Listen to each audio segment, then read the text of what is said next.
ಮಕರ ರಾಶಿ ಮಕರ ಲಗ್ನ. ಶ್ರಮ ಮತ್ತು ಶಿಸ್ತು ನಿಮ್ಮ ವಿಚಾರಗಳು. ಗುರು ಜ್ಞಾನ ಮತ್ತು ಧರ್ಮ ಇದು ಗುರುವಿನ ವಿಚಾರ. ಸೊ ಹಾಗಾಗಿ ಮಕರ ರಾಶಿ ಮತ್ತು ಗುರುವಿನ ಸಂಬಂಧ ಹೇಗೆ ಅಂದರೆ ಅದು ಸಮಶತ್ರುತ್ವ. ಎಸ್, ಮಕರ ರಾಶಿ ಮಕರ ಲಗ್ನದವರಿಗೆ ಶ್ರೇಯಸ್ಸು ಬರೀ ಹಣ ಅಲ್ಲ, ಭೌತಿಕ ಸುಖ ಅಲ್ಲ. ಅವರು ಆಧ್ಯಾತ್ಮದಲ್ಲಿ ಮೋಕ್ಷದಲ್ಲಿ ಶ್ರೇಯಸ್ಸನ್ನು ಕಾಣಬೇಕು, ಅದರಲ್ಲಿ ಖುಷಿಯಾಗಿರಬೇಕು. ಇದು ಗುರು ಹೇಳ್ತಾರೆ ಅವ್ರಿಗೆ ಜೀವನ ಪೂರ್ತಿ. ಸೊ ಇಂಥ ಗುರು ಮಿಥುನ ರಾಶಿಯಿಂದ ಕರ್ಕಾಟಕ ರಾಶಿಗೆ ಬರ್ತಾ ಇದ್ದಾರೆ. ಮಕರ ರಾಶಿ ಮಕರ ಲಗ್ನದವರಿಗೆ ಕರ್ಕಾಟಕ ರಾಶಿ 7ನೇ ಮನೆ, ಗುರುವಿಗೆ ಅದು ಉಚ್ಚ ಸ್ಥಾನ. ಇನ್ನು ಈ ಗುರು ನಿಮಗೆ 12 ಮತ್ತು 3ನೇ ಮನೆಯ ಅಧಿಪತಿ. ಎಸ್, ನಿಮ್ಮ ಶ್ರಮಕ್ಕೆ ನಿಮ್ಮ ಶಿಸ್ತಿಗೆ ಜ್ಞಾನದ ಟಚ್ ಕೊಡೋದು ಇದೇ ಗುರು. ನಿಮ್ಮಲ್ಲಿ ಏನು ಜ್ಞಾನ ಕ್ರಿಯೇಟ್ ಆಗುತ್ತೆ, ಏನು ಬುದ್ಧಿ ನಿಮ್ಮಲ್ಲಿ ಬರುತ್ತೆ, ಅದನ್ನು ಆ್ಯಕ್ಷನ್ ಓರಿಯೆಂಟೆಡ್ ಆಗಿ ಮಾಡುವುದೇ ಇದೇ ಗುರು. ಏನಕ್ಕೆ ಅಂದರೆ ಅವರು ನಿಮ್ಮ 3ನೇ ಮನೆಯ ಅಧಿಪತಿ. ನಿಮ್ಮ ಯಾವುದೇ ಹಳೆಯ ಪ್ರಯತ್ನಕ್ಕೆ ನಿಮಗೆ ಸರಿಯಾದ ಮಾರ್ಗದರ್ಶನ, ನಿಮಗೆ ಸರಿಯಾದ ದಿಕ್ಕು ಇದನ್ನೆಲ್ಲ ತೋರಿಸೋದು ಗುರು. ಗುರು ಬರೀ ಮೋಕ್ಷ ಆಧ್ಯಾತ್ಮ ಅಂತ ತಿಳ್ಕೊಂಡ್ರ? ನೋ, ಗುರು ನಿಮಗೆ ಹಣವನ್ನು ಕೂಡ ತಂದು ಕೊಡ್ತಾರೆ.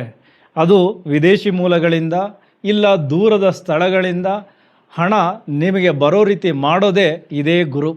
ಹಾಗೆ ಇದೇ ಗುರು ನೀವು ಗಳಿಸಿದ್ರಲ್ಲಿ ಸ್ವಲ್ಪನಾದರೂ ಸಮಾಜ ಸೇವೆ ಮಾಡಬೇಕು, ಒಳ್ಳೆಯ ವ್ಯಯಗಳನ್ನು ಮಾಡಬೇಕು ನಿಮ್ಮ ಬದುಕಿನಲ್ಲಿ ಅಂತ ನಿಮಗೆ ಜ್ಞಾನ ತುಂಬೋದು ಇದೇ 12ನೇ ಮನೆಯ ಗುರು. ಎಸ್, ಇಷ್ಟೆಲ್ಲ ಗುರು ಮಕರ ರಾಶಿ ಮಕರ ಲಗ್ನದವರಿಗೆ ಜೀವನ ಪೂರ್ತಿ ಪ್ರಭಾವ ಬೀರ್ತಾ ಇರ್ತಾರೆ.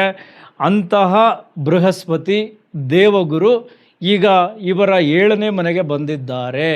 ಅದು ಗುರುವಿಗೆ ಉಚ್ಚ ಸ್ಥಾನ. ಅಲ್ಲಿಂದ ನಿಮ್ಮ 11ನೇ ಮನೆ ಅಂದರೆ ಅವರ 5ನೇ ದೃಷ್ಟಿ ವೃಶ್ಚಿಕ ರಾಶಿಯ ಮೇಲೆ ಬೀಳುತ್ತೆ. ಅದು ನಿಮಗೆ ಲಾಭಸ್ಥಾನ, ನಿಮ್ಮ ಇಷ್ಟಗಳನ್ನು ಪೂರೈಸಿಕೊಳ್ಳುವಂತಹ ಸ್ಥಾನ. ಅದರ ಜೊತೆಗೆ ನಿಮ್ಮ ಲಗ್ನ ಅಂದರೆ ನಿಮಗೆ ದೃಷ್ಟಿಯನ್ನು ಕೊಡ್ತಾರೆ. ಅದರ ಜೊತೆಗೆ ನಿಮ್ಮ 3ನೇ ಮನೆ ಮೀನ ರಾಶಿ ಅವರದ್ದು ಸ್ವಂತ ಮನೆ, ಅಲ್ಲಿಗೆ 9ನೇ ದೃಷ್ಟಿಯನ್ನು ಕೂಡ ಗುರು ಕೊಡ್ತಾರೆ. ಗುರು ಜೂನ್ 2ನೇ ತಾರೀಕು 2026ರಿಂದ ಮುಂದಿನ ವರ್ಷ 2027 ಜೂನರವರೆಗೂ ಕರ್ಕಾಟಕ ರಾಶಿಯಲ್ಲಿ ಸಂಚಾರ ಮಾಡ್ತಾರೆ. ಮಧ್ಯ ಒಂದು 3-4 ತಿಂಗಳು ಸಿಂಹ ರಾಶಿಗೆ ಹೋಗಿ ಮತ್ತೆ ವಾಪಸ್ ಕರ್ಕಾಟಕ ರಾಶಿಗೆ ಬರ್ತಾರೆ. ಸಿಂಹ ರಾಶಿಗೆ ಹೋಗುವ ವಿಚಾರಗಳನ್ನು ಬೇರೆ ಪ್ಯಾಕೇಜಲ್ಲಿ ನೋಡೋಣ. ಈಗ 1 ವರ್ಷಗಳ ಕಾಲ ನಿಮ್ಮನ್ನೆಲ್ಲ ಇಷ್ಟು ಕಂಟ್ರೋಲ್ ಮಾಡ್ತಾರಲ್ಲ ಗುರು, ಆ ಗುರು 7ನೇ ಮನೆಯಲ್ಲಿ ಸಂಚಾರ ಮಾಡ್ತಾ ನಿಮಗೆ ಯಾವೆಲ್ಲ ವಿಚಾರಗಳಲ್ಲಿ ಫಲಗಳನ್ನು ತಂದು ಕೊಡಬಹುದು. ಮೊದಲನೇದಾಗಿ 7ನೇ ಮನೆ ಬಗ್ಗೆನೇ ಮಾತನಾಡೋಣ. ಯಾಕೆಂದರೆ ನಿಮ್ಮ 3, 12ರ ಅಧಿಪತಿ 7ನೇ ಮನೆಯಲ್ಲಿ ಕುಂತಿದ್ದಾರೆ. ಸೊ ಹಾಗಾಗಿ 7ನೇ ಮನೆ ಪಾಲುದಾರಿಕೆಯ ಸ್ಥಾನ, ವೈವಾಹಿಕ ವಿಚಾರಗಳನ್ನು ಹೇಳುವಂತಹ ಸ್ಥಾನ.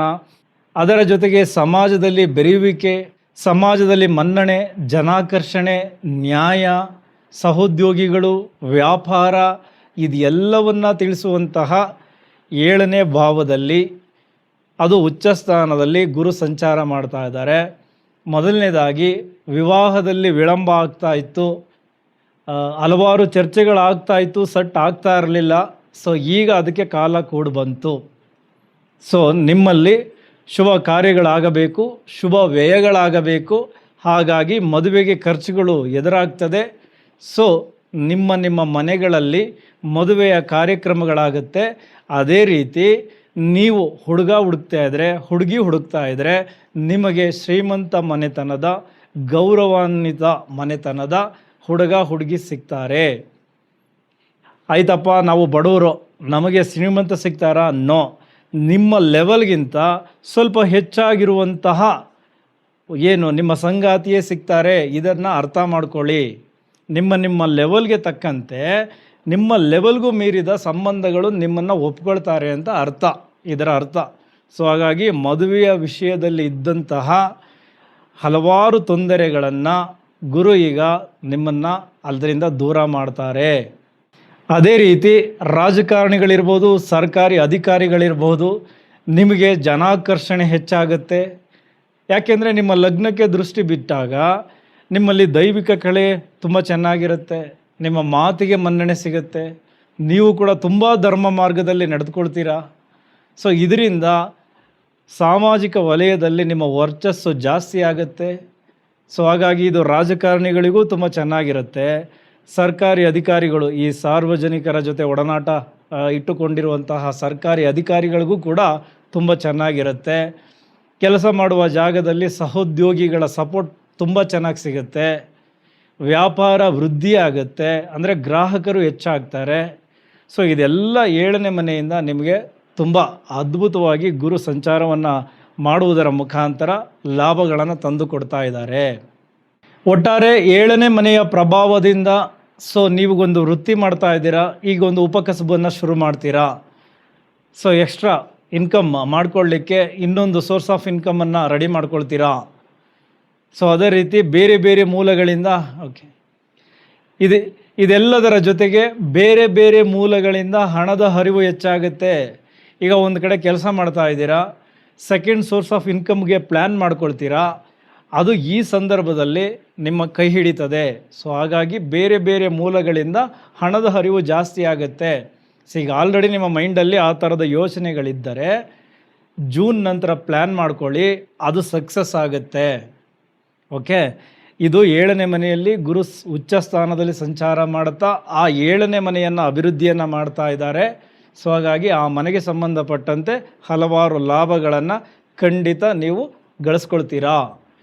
ಗಂಡ ಹೆಂಡತಿಯ ನಡುವೆ ಸಂಬಂಧ ಚೆಂದಾಗಿ ಇರಲಿಲ್ಲ, ಮನಸ್ತಾಪಗಳು ಜಾಸ್ತಿ ಆಗುತ್ತಿತ್ತು, ಈಗ ಅದು ಕ್ಲಿಯರ್ ಆಗುತ್ತೆ. ಇಲ್ಲ ನೀವೇ ಕಾಂಪ್ರಮೈಸ್ ಆಗ್ತೀರಾ, ಇಲ್ಲ ನಿಮ್ಮ ಸಂಗಾತಿಗೆ ಸ್ವಲ್ಪ ಜ್ಞಾನಾರ್ಜನೆ ಆಗಿ ನಾವು ಸಮಾಜದಲ್ಲಿ ಚೆನ್ನಾಗಿರಬೇಕು ಅಂತ ಭಾವನೆಗಳು ಮೂಡಿ ನಿಮ್ಮ ಮತ್ತು ಅವರ ನಡುವೆ ಸಂಬಂಧಗಳು ಚೆನ್ನಾಗಿ ಆಗಿಬರುತ್ತೆ. ಓಕೆ, ಇನ್ನು ಅದೇ ಗುರು ನಿಮ್ಮ 11ನೇ ಮನೆಗೆ ದೃಷ್ಟಿಯನ್ನು ಕೊಟ್ಟಾಗ ಸೊ 11ನೇ ಮನೆ ನೆಟ್ವರ್ಕ್ ಇಂಪ್ರೂವ್ ಆಗಬೇಕು. ಸಮಾಜದಲ್ಲಿ ಗಣ್ಯ ವ್ಯಕ್ತಿಗಳು, ಹಿರಿಯ ವ್ಯಕ್ತಿಗಳು ನಿಮಗೆ ಪರಿಚಯ ಆಗ್ತಾರೆ. ನಿಮ್ಮ ಹಿರಿಯ ಸಹೋದರ ಸಹೋದರಿ ಇವರಿಂದ ನಿಮಗೆ ನೆರವು ಸಿಗುತ್ತೆ, ಬೆಂಬಲ ಕೊಡ್ತಾರೆ, ನಿಮ್ಮ ಸಂಬಂಧ ಇನ್ನೂ ಚೆನ್ನಾಗಿರುತ್ತೆ. ಅದೇ ರೀತಿ ನಿಮ್ಮ ಹಳೆಯ ಆಸೆಗಳೇನಾದರೂ ಇದ್ದವಲ್ಲ, ತುಂಬ ದಿನದಿಂದ ಏನೋ ಒಂದನ್ನು ಇಷ್ಟಪಡ್ತಾಯಿದ್ರಿ ಮನಸ್ಸಲ್ಲೇ, ಅದನ್ನು ಈಡೇರಿಸ್ಕೊಳ್ಳೋದಕ್ಕೆ ಈ 1 ವರ್ಷಗಳ ಕಾಲ ತುಂಬ ಚೆನ್ನಾಗಿರುತ್ತೆ. ಸೊ ನಿಮ್ಮ ಆಸೆಯು ಈಡೇರುತ್ತೆ. ಸ್ನೇಹಿತರ ಸರ್ಕಲ್ ಜಾಸ್ತಿ ಆಗುತ್ತೆ, ಸ್ನೇಹ ಬಳಗದಲ್ಲಿ ಖುಷಿಯ ವಿಚಾರಗಳು ತುಂಬುತ್ತೆ. ಅದೇ ರೀತಿ ಹೊಸ ತಂತ್ರಜ್ಞಾನ, ಹೊಸ ಹೊಸ ವಿಚಾರಗಳು ಇದನ್ನು ಅಳವಡಿಸ್ಕೊಳ್ತೀರಾ, ನಿಮ್ಮನ್ನು ನೀವು ಅಪ್ಡೇಟ್ ಮಾಡ್ಕೊಳ್ತೀರಾ. ಇನ್ನು ನಾನು ಮೊದಲೇ ಹೇಳಿದೆ, ಕರ್ಕಾಟಕ ರಾಶಿಯಲ್ಲಿ ಸಂಚಾರ ಮಾಡ್ತಾ ಗುರು ನಿಮ್ಮ ಲಗ್ನಕ್ಕೆ ದೃಷ್ಟಿಯನ್ನು ಕೊಡ್ತಾರೆ ಅಂತ. ನಿಮ್ಮ ದೇಹಕ್ಕೆ ಒಂದು ಹೊಸ ಚೈತನ್ಯ ಬರುತ್ತೆ, ಮುಖದಲ್ಲಿ ತೇಜಸ್ಸು ಹೆಚ್ಚಾಗುತ್ತೆ, ಸಮಾಜದಲ್ಲಿ ಗೌರವ ಪ್ರಾಪ್ತಿಯಾಗುತ್ತೆ. ಒಟ್ಟಾರೆ ನಿಮ್ಮ ವ್ಯಕ್ತಿತ್ವ ಇನ್ನೂ ಹಿಮ್ಮಡಿಗೊಳ್ಳುತ್ತೆ, ಮಾನಸಿಕವಾಗಿ ಇನ್ನೂ ಪ್ರಬುದ್ಧರಾಗ್ತೀರಾ. ಏನಕ್ಕೆ ಅಂದರೆ ಲಗ್ನಕ್ಕೆ ಗುರುವಿನ ದೃಷ್ಟಿ ಬಿದ್ದಾಗ ಕೋಟಿ ದೋಷಗಳು ನಿವಾರಣೆಗೊಳ್ಳುತ್ತಂತೆ. ಸೊ ಹಾಗಾಗಿ ನಿಮ್ಮ ಜಾತಕದಲ್ಲಿರುವ ದೋಷಗಳೆಲ್ಲ ಕ್ಲಿಯರ್ ಆಗಲಿ ಅನ್ನೋದೇ ನನ್ನ ಬಯಕೆ. ಸೊ ಯಾಕೆಂದರೆ ಸಾಕಷ್ಟು ಸಂಕಷ್ಟಗಳನ್ನು ಎದುರಿಸಿದ್ದೀರಾ. ಇದು ಬರೀ ಗುರುವಿನ ಸಂಚಾರದ ಫಲ ಅಷ್ಟೇ, ಬೇರೆ ಬೇರೆ ಗ್ರಹಗಳ ಇಂಪ್ಯಾಕ್ಟ್ ತಿಂಗಳ ಭವಿಷ್ಯದ ವಿಡಿಯೋದಲ್ಲಿ ನೀವು ತಿಳ್ಕೊಬೋದು. ಅದೇ ರೀತಿ ಶನಿ ರಾಹು ಕೇತುವಿನ ಪ್ರಭಾವವೂ ಇರುತ್ತೆ. ಆದರೆ ಗುರು ಏನು ಮಾಡಬಲ್ಲರು ಅನ್ನೋದನ್ನು ಇಲ್ಲಿ ನೀವು ತಿಳಿದುಕೊಂಡ್ರೆ ಅದಕ್ಕೆ ಮಾನಸಿಕವಾಗಿ ಸಿದ್ಧತೆಗೊಳ್ಳಬಹುದು. ಓಕೆ, ಈಗ ಸಂಪೂರ್ಣವಾಗಿ 3ನೇ ಮನೆಯ ವಿಚಾರಕ್ಕೆ ಬರೋಣ. ಯಾಕೆಂದರೆ ನಿಮ್ಮ 3ನೇ ಮನೆಯ ಅಧಿಪತಿ ಗುರು ಈಗ 7ನೇ ಮನೆಯಲ್ಲಿ ಸಂಚಾರ ಮಾಡ್ತಾ ಅಲ್ಲಿಗೆ ದೃಷ್ಟಿಯನ್ನು ಕೊಡ್ತಾ ಇದ್ದಾರೆ. ಸೊ ನಾನು ಆಗಲೇ ಹೇಳಿದೆ, ನಿಮ್ಮ ಜ್ಞಾನಕ್ಕೆ ಕ್ರಿಯೇಟಿವ್ ಟಚ್ ಕೊಡೋದು, ಅದನ್ನು ಆ್ಯಕ್ಷನ್ ಓರಿಯೆಂಟೆಡ್ ಆಗಿ ಕ್ರಿಯೇಟ್ ಮಾಡೋದು ಇದೇ ಗುರು. 3ನೇ ಮನೆ ಅಂದರೆ ನಮ್ಮ ಕೈ ಚಳಕ. ಸೊ ಹಾಗಾಗಿ ಈಗ ಯಾರ್ಯಾರು ನಿಮ್ಮ ಕೈ ಚಳಕದಲ್ಲಿ ಕೆಲಸವನ್ನು ಮಾಡ್ತಾ ಇದ್ದೀರಾ, ಎಕ್ಸಾಂಪಲ್ ಹೇಳೋದಾದರೆ ಎಡಿಟಿಂಗ್, ಕ್ಯಾಮ್ರಾ ವರ್ಕ್. ಸೊ ನಮ್ಮ ಕೈಯನ್ನು ಸರಿಯಾಗಿ ಬಳಸ್ಕೊಂಡು ನಾವು ಏನು ನಮ್ಮ ವೃತ್ತಿಯಲ್ಲಿ ಅದನ್ನು ಇಂಪ್ಯಾಕ್ಟ್ ಮಾಡ್ಕೊಳ್ತಾ ಇದ್ದೀವಿ ನಮ್ಮ ಕೈ ಚಳಕವನ್ನು, ಆ ಥರದ್ದು ಎಲ್ಲ ಕೆಲಸಗಳಿಗೂ ಗುರು ಸಪೋರ್ಟ್ ಮಾಡ್ತಾರೆ. ತುಂಬ ಚೆನ್ನಾಗಿ ಆಗುತ್ತೆ ಈಗ ಕೆಲಸಗಳು.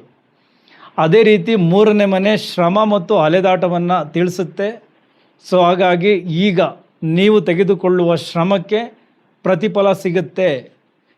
ಕೆಲಸದ ಸಂಬಂಧಿತ ಓಡಾಟಗಳು ಜೋರಾಗುತ್ತೆ. ಪ್ರತಿ ಓಡಾಟಗಳಲ್ಲಿಯೂ ನಿಮಗೆ ಲಾಭಗಳಿವೆ. ಸೊ ಹಾಗಾಗಿ ಓಡಾಡ್ತಾ ಇರಿ, ಸಂಚಾರ ಮಾಡ್ತಾ ಇರಿ. ಡೆಫಿನೆಟ್ಲಿ ಅದು ನಿಮ್ಮನ್ನು ಇನ್ನೊಂದು ಹಂತಕ್ಕೆ ತೆಗೆದುಕೊಂಡು ಹೋಗುತ್ತೆ. 3ನೇ ಮನೆ ಉಪಚಯ ಸ್ಥಾನ, ಅಂದರೆ ಸಮಯ ಕಳೆದಂತೆ ನಮ್ಮ ಬದುಕನ್ನು ಬದಲಾಯಿಸಿಕೊಳ್ಳೋದು. ಅದೇ ರೀತಿ ನಿರ್ಧಾರ ತೆಗೆದುಕೊಳ್ಳೋದಕ್ಕೆ 3ನೇ ಮನೆಯೇ ತುಂಬ ಇಂಪ್ಯಾಕ್ಟ್.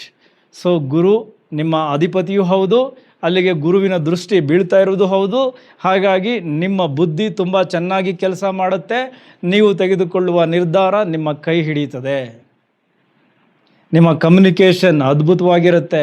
ಮೀಡಿಯಾ ರಿಲೇಟೆಡ್ ಯಾರ್ಯಾರು ಕೆಲಸ ಮಾಡ್ತಾ ಇದ್ದೀರಾ, ಮಕರ ರಾಶಿ ಮಕರ ಲಗ್ನದವರು, ಗುರುವಿನ ಕೃಪಾ ಕಟಾಕ್ಷದಿಂದ ಡೆಫಿನೆಟ್ಲಿ ಒಳ್ಳೆಯ ಒಂದು ಗೌರವವನ್ನು ಪಡೆದುಕೊಳ್ತೀರಾ, ಧನವನ್ನು ಪಡ್ಕೊಳ್ತೀರಾ, ಧನ ಲಾಭವನ್ನು ಮಾಡ್ಕೊಳ್ತೀರಾ. ಎಲ್ಲವೂ ಚೆನ್ನಾಗಿದೆ. ಯಾಕೆಂದರೆ 3ನೇ ಮನೆ media, online, internet, mobile communication, ಕಿರಿಯ ಸಹೋದರ ಕಿರಿಯ ಸಹೋದರಿ ಮನಸ್ತಾಪಗಳಿದ್ದರೆ ಸರಿ ಹೋಗುತ್ತೆ, ಅವರಿಂದ ಬೆಂಬಲ ಸಿಗುತ್ತೆ. ನೆರೆಹೊರೆಯವರು ಅವರು ಕೂಡ ನಿಮ್ಮನ್ನು ಅರ್ಥ ಮಾಡ್ಕೊಳ್ತಾರೆ. ಪರಸ್ಪರ ತುಂಬ ಚೆನ್ನಾಗಿ ಹೊಂದಾಣಿಕೆ ಮಾಡಿಕೊಂಡು ಹೋಗ್ತೀರಾ. ಸೊ ಇದೆಲ್ಲವೂ ಚೆನ್ನಾಗಿದೆ 3ನೇ ಮನೆಗೆ ಸಂಬಂಧಪಟ್ಟಂತೆ. ಅದೇ ರೀತಿ ಸಂತಾನದ ಅಪೇಕ್ಷೆ ಇದ್ದರೆ, ಸಂತಾನದ ನಿರೀಕ್ಷೆಗಳಲ್ಲಿದ್ದರೆ, ಅಥವಾ ಸಂತಾನದಲ್ಲಿ ಏನಾದರೂ ದೋಷಗಳನ್ನು ಇಟ್ಕೊಂಡು ಇನ್ನೂ ಸಂತಾನವೇ ಆಗ್ತಾ ಇಲ್ಲ ಅಂತ ಅಂದುಕೊಂಡಿದ್ದರೆ ಇಲ್ಲಿ ಒಂದು ವರ್ಕ್ ಆಗುತ್ತೆ ನೋಡಿ. ನಿಮ್ಮ 7ನೇ ಮನೆಯಲ್ಲಿ ಸಂಚಾರ ಮಾಡ್ತಾ ಇದ್ದಾರೆ, ಅಲ್ಲಿಂದ ನಾವು ಕ್ಯಾಲ್ಕುಲೇಟ್ ಮಾಡಿದ್ರೆ 11ನೇ ಮನೆ ನಿಮ್ಮ 5ನೇ ಮನೆ ಆಗುತ್ತೆ. ಇದು ಭವತ್ ಭವಂ ಅಂದರೆ 11ನೇ ಮನೆ ನಿಮ್ಮ 5ನೇ ಮನೆ ಆಗುತ್ತೆ ಗುರುವಿನಿಂದ. ಸೊ ಹಾಗಾಗಿ ಸಂತಾನದಲ್ಲೂ ಕೂಡ ಗುಡ್ ನ್ಯೂಸ್ ಕೊಡ್ತಾರೆ. ಸಂತಾನದಲ್ಲಿದ್ದಂತಹ ಸಮಸ್ಯೆಗಳನ್ನು ಕ್ಲಿಯರ್ ಮಾಡಿ ಕೊಡ್ತಾರೆ. ಸೊ ಪ್ರೇಮಿಗಳು ಮದುವೆ ಆಗಬಹುದು, ಜಾಣ್ಮೆಯ ಹೂಡಿಕೆಯನ್ನು ಮಾಡ್ತೀರಾ. ಈ ಹಿಂದೆ ಮಾಡಿರುವ ಹೂಡಿಕೆಗಳಿಗೆ ಈಗ ಲಾಭ ಸಿಗುತ್ತೆ. ಎಷ್ಟೆಲ್ಲ ಚೆನ್ನಾಗಿದೆ ಗುರುವಿನ ಈ ಒಂದು ಪ್ರಭಾವ. ಆದರೆ ಒಂದು ವಿಚಾರವನ್ನು ನಾನು ಮೊದಲೇ ಹೇಳಿದ್ದೀನಿ, ಹಣ ಮಾಡುವುದೇ ಶ್ರೇಯಸ್ಸಲ್ಲ, ಹಣ ಮಾಡುವುದೇ ತೃಪ್ತಿಯಲ್ಲ. ಹಣದ ಜೊತೆಗೆ ಆಧ್ಯಾತ್ಮ ಮತ್ತು ಮೋಕ್ಷ, ಈ ವಿಚಾರಗಳಲ್ಲಿ ನೀವು ಶ್ರೇಯಸ್ಸನ್ನು ಕಂಡುಕೊಳ್ಬೇಕು. ಜೊತೆಗೆ ಅಲ್ಲಿ ಹೆಚ್ಚು ಖುಷಿಯನ್ನು ಕಂಡುಕೊಂಡರೆ ಗುರು ಎಲ್ಲದರಲ್ಲೂ ನಿಮಗೆ ಒಳ್ಳೆಯದನ್ನು ಮಾಡ್ತಾ ಬರ್ತಾರೆ. ಸೊ ಓವರಾಲ್ ಮಕರ ರಾಶಿ ಮಕರ ಲಗ್ನದವರಿಗೆ ವ್ಯಯಾಧಿಪತಿಯಾಗಿ 3ನೇ ಮನೆಯ ಅಧಿಪತಿಯಾಗಿ 7ನೇ ಮನೆಯಲ್ಲಿ ಸಂಚಾರ ಮಾಡುತ್ತಾ ಒಳ್ಳೆಯ ವ್ಯಯಗಳನ್ನು ಮಾಡಿಸ್ತಾರೆ. 1 ವರ್ಷಗಳ ಕಾಲ ಶುಭ ಕಾರ್ಯಗಳಿಗೆ ಖರ್ಚಾಗುತ್ತೆ. ಮನೆ ಖರೀದಿ ಮಾಡ್ಬೋದು, ವಾಹನ ಖರೀದಿ ಮಾಡ್ಬೋದು, ಮದುವೆ, ನಾಮಕರಣ, ಈ ಥರದ ಶುಭ ಸಮಾರಂಭಗಳಾಗಬಹುದು. ಒಟ್ಟಾರೆ ಒಳ್ಳೆಯ ವ್ಯಯಗಳಾಗುತ್ತೆ. ಒಂದಷ್ಟು ದಾನ ಧರ್ಮ ಇದರ ಕಡೆ ಮನಸ್ಸು ಮಾಡಿ, ಯಾಕೆಂದರೆ ನೀವು ಮಾಡಲೇಬೇಕು. ಗುರು ಅದನ್ನೇ ಕೇಳ್ತಾ ಇರೋದು. 1% ನೀವು ಸಮಾಜಕ್ಕೆ ಎತ್ತಿಟ್ಬಿಡಿ ನಿಮ್ಮ ಗಳಿಕೆಯಲ್ಲಿ, ಡೆಫಿನೆಟ್ಲಿ ನೀವು ಕಷ್ಟಪಡದೇ ಇದ್ದರೂ ನಿಮಗೆ ಸುಖವನ್ನು ತಂದು ಕೊಡ್ತಾರೆ ಗುರು. ಸೊ ಇದೆಲ್ಲ ನಿಮಗೆ ಕಾಯ್ತಾ ಇದೆ. ಅದೇ ರೀತಿ ಗುರು 3 ನಕ್ಷತ್ರದಲ್ಲಿ ಸಂಚಾರ ಮಾಡ್ತಾರೆ. ಒಂದು ಪುನರ್ವಸು ನಕ್ಷತ್ರ, ಇನ್ನೊಂದು ಪುಷ್ಯ ನಕ್ಷತ್ರ, ಇನ್ನೊಂದು ಆಶ್ಲೇಷ ನಕ್ಷತ್ರ. ಪುಷ್ಯ ನಕ್ಷತ್ರದ ಅಧಿಪತಿ ಯಾರು? ಶನಿ. ಮಕರ ರಾಶಿ ಅಧಿಪತಿ ಯಾರು? ಶನಿ. ಹಾಗಾಗಿ ನಿಮ್ಮ ಮನೆಯನ್ನು ಮತ್ತಷ್ಟು ವೃದ್ಧಿ ಮಾಡ್ತಾರೆ. ಯಾಕೆ ಅಂದರೆ ಗುರು ಪುಷ್ಯ ನಕ್ಷತ್ರದಲ್ಲಿ ಸಂಚಾರ ಮಾಡಬೇಕಾದರೆ ಶನಿಗೆ ಹೆಚ್ಚು ಬಲವನ್ನು ತಂದು ಕೊಡ್ತಾರೆ. ಸೊ ಹಾಗಾಗಿ ನಿಮ್ಮ ಲಗ್ನವೂ ಚೆನ್ನಾಗಿರುತ್ತೆ, ಅಂದರೆ ದೇಹ ಚೆನ್ನಾಗಿರುತ್ತೆ. ಜೊತೆಗೆ 2ನೇ ಮನೆ ಅದು ಕೂಡ ಶನಿ ಅಧಿಪತಿ ಅಲ್ವಾ. ಸೊ ಹಾಗಾಗಿ ನಿಮ್ಮ ಧನಸ್ಥಾನವೂ ತುಂಬ ಚೆನ್ನಾಗಿರುತ್ತೆ. ಓವರಾಲ್ ಗುರು ನಿಮಗೆ ತುಂಬ ಚೆನ್ನಾಗಿ ಈ 1 ವರ್ಷಗಳ ಕಾಲ ಕಾಪಾಡ್ತಾರೆ. ಅದೇ ರೀತಿ ಆಶ್ಲೇಷ ನಕ್ಷತ್ರ ಅಂತ ಬಂದಾಗ 2ನೇ ಮನೆಯ ಅಧಿಪತಿ ಆಗ್ತಾರೆ. ಹಾಗಾಗಿ ಒಂದಷ್ಟು ಸಾಲ ತೀರಿಸ್ಕೊಳ್ಳೋದಕ್ಕೆ ಹಣ ಗಳಿಕೆ ಆಗಬಹುದು. ಬಂದಂತಹ ಹಣದಲ್ಲಿ ಸಾಲವನ್ನು ತೀರಿಸ್ಕೊಳ್ತೀರಾ, ಅಥವಾ ಸಾಲದ ನಿರೀಕ್ಷೆಗಳಲ್ಲಿದ್ದರೆ ಅಂದರೆ ವ್ಯಾಪಾರಕ್ಕೆ ಸಂಬಂಧಪಟ್ಟಂತೆ ಸಾಲ ಸೌಲಭ್ಯ ಸಿಗುತ್ತೆ. ಕಾರ್ಯಗಳಲ್ಲಿ ಹೆಚ್ಚು ಲಾಭಗಳನ್ನು ತಂದು ಕೊಡ್ತಾರೆ. ಆಶ್ಲೇಷ ನಕ್ಷತ್ರದಲ್ಲಿ ಸಂಚರಿಸಬೇಕಾದ್ರೆ ನಿಮ್ಮ ಬುದ್ಧಿ ಚಾಣಾಕ್ಷತನ ಇನ್ನೂ ಇಂಪ್ರೂವ್ ಆಗುತ್ತೆ. ನಿಮ್ಮ ಬಿಸ್ನೆಸ್ಸಲ್ಲಿ ಅದನ್ನು ಅಳವಡಿಸ್ಕೊಂಡು ಗೆಲ್ತೀರಾ. ಸೊ ಓವರಾಲ್ ಗುರು ಒಳ್ಳೆಯದನ್ನೇ ಮಾಡೋದಕ್ಕೆ ಬಂದಿದ್ದಾರೆ. ಒಂದಷ್ಟು ವಿದ್ಯಾದಾನ, ಹಿರಿಯರಿಗೆ ಗೌರವ, ಗುರುಗಳಿಗೆ ಗೌರವ, ಅವರಿಂದ ಆಶೀರ್ವಾದ ಪಡೆದುಕೊಳ್ಳೋದು, ಇದನ್ನೆಲ್ಲ ಮಾಡ್ತಾ ಬನ್ನಿ 1 ವರ್ಷಗಳ ಕಾಲ. ಡೆಫಿನೆಟ್ಲಿ ಗುರುವಿನ ಸಂಚಾರ ನಿಮ್ಮೆಲ್ಲರಿಗೂ ಸೌಭಾಗ್ಯವನ್ನು ತಂದುಕೊಡುತ್ತೆ. ಎಲ್ಲರಿಗೂ ಒಳ್ಳೆಯದಾಗಲಿ. ಇಲ್ಲಿವರೆಗೂ ವಿಡಿಯೋ ನೋಡಿದ್ದಕ್ಕೆ ಮಕರ ಲಗ್ನ ಮಕರ ರಾಶಿಯವರಿಗೆ ಧನ್ಯವಾದಗಳು. ಮತ್ತೆ ಸಿಗೋಣ. Thank you very much.